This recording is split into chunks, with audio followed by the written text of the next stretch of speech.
बिस्मिल्लाहिर्रहमानिर्रहीम। अस्सलाम वालेकुम व्यूअर्स, कैसे हैं आप लोग? उम्मीद करती हूँ आप लोग खैरियत से होंगे। अल्लाह पाक आप सबको अपने हिफ्ज़ व अमान में खैर व आफियत सेहत व तंदुरुस्ती के साथ रखे और अपनी रहमतों व नेमतों से खूब खूब नवाज़े। आमीन सुम्मा आमीन।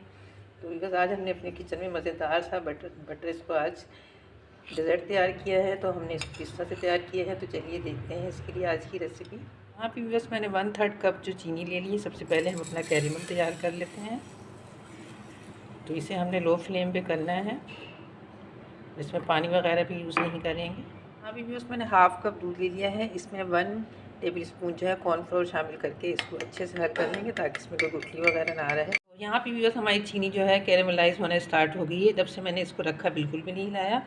अब इसको चम्मच की मदद से हम हिला लेते हैं ताकि एक सा कलर आ जाए सब तरफ से।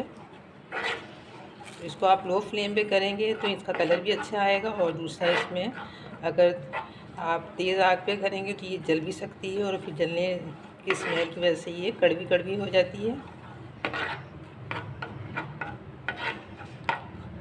तो चीनी जो है हमारी वो कैरेमल हो गया है इसका। बस इस मौके पर मैं थोड़ा इसमें मक्खन ऐड कर दूँगी।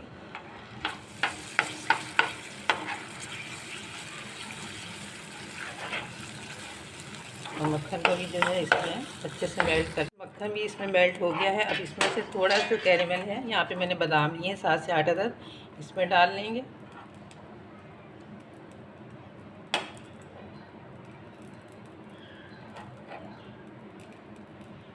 इसको ठंडा कर लेंगे।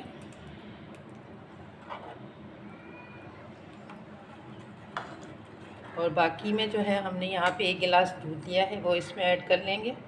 तो ये काम आपने एहतियात से करना है। जैसे आप दूध ऐड करेंगे ये चीनी जो है दोबारा से जम जाएगी, लेकिन आप इसको जो है बिल्कुल लो फ्लेम पे इस तरह हिलाते जाएंगे तो इसमें बिल्कुल हल हो जाएगी। अभी भी इसमें तमाम दूध इसमें शामिल कर दिया, लेकिन आप देख सकते हैं चीनी हमारी बिल्कुल जम चुकी है। लेकिन जैसे जैसे ये पकेगा चीनी दोबारा से इसमें हल हो जाएगी। यहाँ पे भी बस खुशबू के लिए मैं इसमें चंद कतरे जो है वनीला एसेंस के डाल रही हूँ। तो चीनी हमारी मेल्ट हो चुकी है, आप देख सकते हैं बस ज़रा सी रह गई है। जैसे ही दूध पकना स्टार्ट होगा तो हमने जो कॉर्नफ्लोर वाला दूध तैयार किया वो इसमें शामिल कर। यहाँ भी बस दूध हमारे को बॉयल आ चुका है और चीनी भी इसमें मेल्ट हो गई है। अब हमने जो कॉर्नफ्लोर वाला दूध शामिल किए बनाया था वो इसमें शामिल कर देंगे। अब इसको हमने जो है थिक होने तक पका लेना है। साथ में भी यहाँ पे मैंने घर के दूध से जो फ्रेश क्रीम होती है वो ली है, वो इसमें शामिल कर देते हैं और इसको अच्छे से इसमें मिक्स कर लेते हैं। अब हमने दूध को इस तरह पकाना है कि हमारा जो दूध है वो गाढ़ा हो जाए, एक क्रीम सी बन जाए। यहाँ पे भी हमारा कस्टर्ड तैयार हो चुका है। तो कॉर्नफ्लोर डाल के भी मैंने इसे 5 से 6 मिनट अच्छे से पका लिया है ताकि इसका कच्चापन दूर हो जाए। तो आप देख सकते हैं ठीक हो चुकी है। तो अब मैं चूल्हे की फ्लेम बंद करके इसको उतार लेती हूँ। अभी बस मैंने ये मिल्की बिस्किट लिए हैं, तो मैंने इस तरह से इसको जो है जिस कटोरे में हम पुडिंग तैयार करेंगे उसमें बिछा दिए हैं।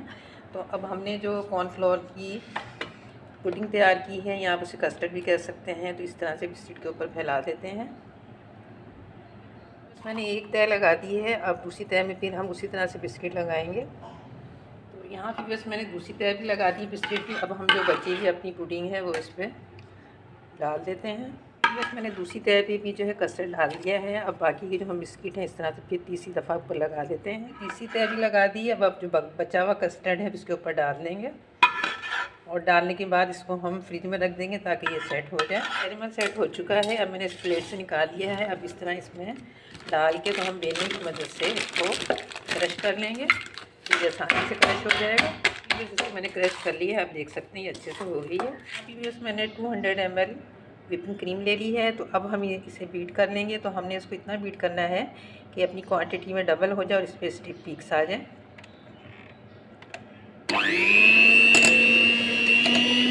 बीट कर लिया है, आप देख सकते हैं ये अपने क्वांटिटी में ज़्यादा हो गई है। तो यहाँ पे 2 खाने के चम्मच भर के कंडेंस मिल्क इसमें शामिल कर देते हैं और एक दफ़ा इसको फिर मैं बीट कर लेती हूँ।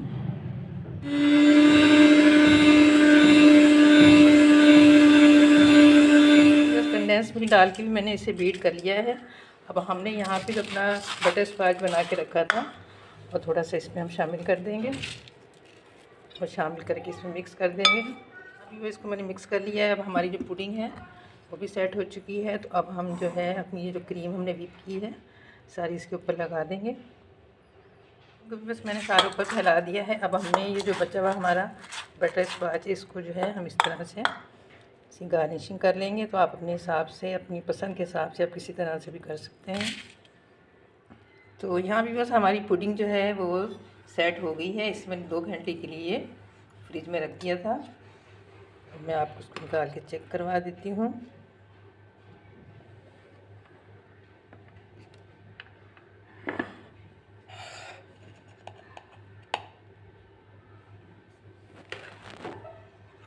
तो बस उम्मीद करती हूँ आपको हमारी आज की ये बटर स्कॉच पुडिंग की रेसिपी ज़रूर पसंद आई होगी। अगर आपको हमारी आज की रेसिपी पसंद आई है तो हमारी इस वीडियो को खूब लाइक और शेयर करें अपने अहबाब दोस्त साथियों के साथ, और हमारे चैनल को भी ज़रूर सब्सक्राइब करें और घंटी के बटन को भी ज़रूर प्रेस करें ताकि आने वाली नई वीडियो की नोटिफिकेशन आपको सबसे पहले मिल सके।